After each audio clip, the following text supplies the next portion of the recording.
আসসালামু আলাইকুম বন্ধুরা। দেখেন, অসুস্থ থাকলে মানুষের কী হয়। কাজের লোক কাজ করে দিয়ে গেছে, তারপরেও আপনাদের দেখাই ঘরের কি অবস্থা।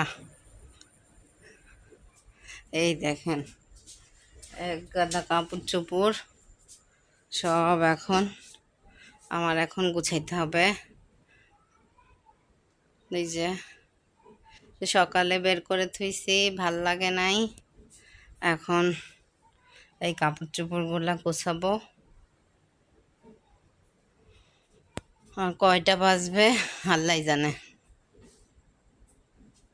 এইখানে কাপড়, ওইখানে কাপড়। কাজের লোক কাজ করে দিয়ে যায়, তারপরেও নিজের কাজ, নিজের ঘরটা নিজেরই একটু গুছাইতে হয়।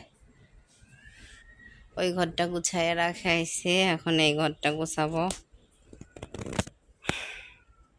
এতগুলা কাপড় চোপড় দেখে আমার তো মাথায় ঘুরতেছে। কাউকে যদি পাইতাম তাইলে গুছাই নিতাম, কারণ টুকটুক করে নিজেরই গুছাইতে হবে। মাশাআল্লাহ, নিজে নিজে গুছাই। ধন্যবাদ আমার সুকেজ।